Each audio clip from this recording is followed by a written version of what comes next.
Hello everyone. आज की video में मैं शो करूंगी कि कैसे मैंने अपने बहुत ज़्यादा उलझे हुए बालों को सुलझाया। तो फिर चलिए वीडियो को स्टार्ट करते हैं। तो गर्ल्स, आप देख सकती हैं कि मेरे बाल उलझे हुए हैं। मैंने हेयर वॉश किया था आफ्टरनून में। शाम को ये वीडियो शूट किया तब मेरे बाल पार्शियली वेट थे। अब मुझे अपने बालों में कंघी करनी है। तो पहले मैंने बालों को 2 पार्ट में डिवाइड किया। देन मैं अपनी फिंगर्स की हेल्प से पहले सुलझाऊंगी। पहले मैं एक साइड के साथ काम करूंगी। Then I will use comb. कंघी भी पहले एंड के बालों को पहले करूंगी, फिर अगर बाल उलझते हैं तो मिडिल में, फिर स्कैल्प की तरफ के बालों को कंघी करूंगी। मैं थोड़ा थोड़ा सा हेयर स्टैंड लूँगी। पहले थोड़ा थोड़ा सा हेयर स्टैंड लेके उनको सुलझाऊंगी, फिर मैं कोम्ब की हेल्प से उनको सुलझाऊंगी। आज मैं आप सबको पिल्लोज़ और बेडशीट के बारे में कुछ बताऊंगी। बालों और त्वचा के हेल्थ के लिए तकिया कवर को हर 2 से 3 दिन में बदलना सबसे अच्छा है, और बेडशीट को हर 1 से 2 हफ्ते में बदलें। खासकर अगर आपको पिंपल्स, एलर्जी या ज़्यादा पसीना आता है तो, क्योंकि यह गंदगी, तेल और बैक्टीरिया को जमा होने से रोकता है, जो बालों के उलझने और त्वचा संबंधी समस्याओं का कारण बन सकते हैं। पिलो कवर के लिए आइडियल है 2 से 3 दिन, क्योंकि यह सीधे आपके चेहरे और बालों के संपर्क में आता है, जिससे तेल, पसीना, डेड स्किन और बैक्टीरिया जमा होते हैं, जिससे पिंपल्स हो सकते हैं और बाल खराब हो सकते हैं। अगर आपको हेयर प्रॉब्लम, स्किन इश्यूज़ बहुत ज़्यादा है तो हर दूसरे दिन पिलो कवर बदलें। बेडशीट के लिए आइडियल है हर 1 से 2 हफ्ते में वॉश करें उसको, क्योंकि यह शरीर के तेल, पसीने और त्वचा की कोशिकाओं को सोखता है, जिससे बैक्टीरिया और फंगस पनप सकते हैं। गर्मियों में हर 3 से 4 दिन में बदलें, क्योंकि यह पसीना उस समय बहुत ज़्यादा आता है। बालों के लिए सिल्क या सैटिन के तकिया कवर का उपयोग करें, क्योंकि ये कॉटन की तुलना में बालों को कम उलझाते हैं और टूटने से बचाते हैं। साफ बेड अच्छी नींद और हेल्दी स्किन और हेयर के लिए ज़रूरी है। How pillow case damaging your hair. हर सुबह उठते ही अगर आपके बाल उलझे हुए, बेजान या टूटे हुए लगते हैं तो थोड़ा सा सोचिए कि आप रात में किस चीज़ पर सिर रखते हैं। जी हाँ, हम बात कर रहे हैं आपके तकिए की। बालों की देखभाल करते समय हम शैम्पू, तेल और सेरम पर तो खूब ध्यान देते हैं, लेकिन तकिया अक्सर नज़रअंदाज रह जाता है, जबकि असल में यह भी बालों की सेहत में बड़ा रोल निभाता है। रात भर करवटें बदलने के दौरान बाल बार बार तकिए से रगड़ खाते हैं। अगर तकिए का कवर कॉटन का है तो बाल उसमें अटक सकते हैं और सुबह उठते ही उलझे हुए मिलते हैं। इन्हें सुलझाते वक्त बाल टूटने लगते हैं। रोज़ाना ऐसा होने से बाल धीरे धीरे पतले और कमज़ोर हो जाते हैं। हर बार जब बाल रगड़ खाते हैं तो उनका बाहरी सतह धीरे धीरे खराब होती जाती है। इससे बाल टूटने लगते हैं। लगातार टूटने से बालों की लंबाई कम हो जाती है और उनमें वो नेचुरल चमक भी नहीं रह जाती। खासकर अगर आपके बाल पहले से ही कमज़ोर हैं तो वो तकिया उन्हें और भी नुकसान पहुंचा सकता है। ज़्यादा रूखापन। कॉटन एक ऐसा कपड़ा है जो नमी सोखने के लिए जाना जाता है। जब आप इस पर सोते हैं तो ये बालों और स्कैल्प से ज़रूरी तेल खींच लेता है। इससे बाल रूखे, बेजान और आसानी से टूटने वाले हो जाते हैं। खास तौर पर सर्दियों में इसका असर और भी ज़्यादा महसूस होता है। सो गर्ल्स, अच्छी सैटिन के पिलो कवर पर इन्वेस्ट करो।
मैंने एक साइड के बालों को सुलझा लिया, फिर मैं उनको रबर बैंड से बांध लूँगी ताकि दूसरी साइड के बालों के साथ मिक्स ना हो जाए।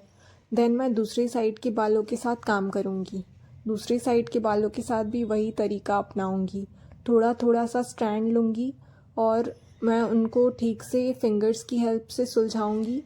फिर सारे जब सुलझ जाएंगे तो फिर मैं उनको फिर से थोड़ा थोड़ा लेके कंघी करूँगी ताकि मेरे बाल ज़्यादा ना टूटे। मेरे लिए ये तरीका इजी हो जाता है बालों को सुलझाने में। रबर बैंड से बांध लेना काफ़ी हेल्पफुल साबित होता है। मुझे इरिटेशन नहीं होता है। अगर मैं रबर बैंड से नहीं बांधूँ उस एरिया को जो मैंने सुलझा लिया तो वे बिना उलझे हुए एरिया से मिक्स हो जाते हैं। फिर मुझे दोबारा फिर से कंघी करना पड़ता है, सुलझाना पड़ता है, वही प्रोसेस दोहराना पड़ता था। फिर मुझे ये तरीका समझ में आया तो मैंने इसे अपना लिया कि जो एरिया मैं सुलझा लूँगी उसे रबर बैंड से बांध लूँगी या फिर क्लचर से। तो फिर इससे मुझे दिक्कत नहीं होती, मेरे बाल ज़्यादा नहीं टूटते और मैं जल्दी अपने बालों को सुलझा लेती हूँ जब बहुत ज़्यादा उलझे होते हैं तो। मेरे बाल अभी काफ़ी लंबे हो गए हैं, मुझे टाइम नहीं मिल रहा था ट्रिमिंग करने का। लंबे बाल बहुत ज़्यादा उलझ जाते हैं अगर ध्यान ना दिया जाए तो।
लास्ट में बालों को सुलझाने के बाद जो परम सुख का अनुभव हुआ वो मैं वर्ड्स में डिस्क्राइब नहीं कर सकती। एट दी एंड मैंने अपने बालों को सुलझा लिया, बहुत खुशी हुई मुझे। मैं एक पोनीटेल बना लूँगी क्योंकि मेरे बाल अभी पूरी तरह सूखे नहीं हैं। पोनीटेल मुझे बहुत पसंद है पर क्या करूँ, मेरे बाल लंबे हैं तो पूरी तरह उलझ जाते हैं। अगर पोनीटेल बना लिया तो मुझे हमेशा चोटी तो बनाना ही पड़ता है या फिर बन बन बना के मैं रखती हूँ ज़्यादातर। इससे मेरे बाल उलझते नहीं हैं। पोनीटेल से पूरी तरीके से बाल उलझ जाते हैं और फिर उनको सुलझाने में बहुत समय लग जाता है। इसीलिए बेस्ट तरीका है लॉन्ग हेयर के लिए चोटी बना लेना या फिर बन बना लेना। बहुत बार ऐसा होता है कि हमने अपने बालों पर ऑयल अप्लाई किया और किसी रीज़न से सीज़न चेंज या फिर कुछ भी आप बीमार हो जाओ, तो यार पहले आप ठीक हो जाओ फिर हेयर वॉश कर लेना। ये नहीं कि बालों में ऑयल है तो ज़बरदस्ती हेयर वॉश कर लें और बीमार पड़ जाओ। पहले आप ठीक हो जाना फिर बाल धो लेना।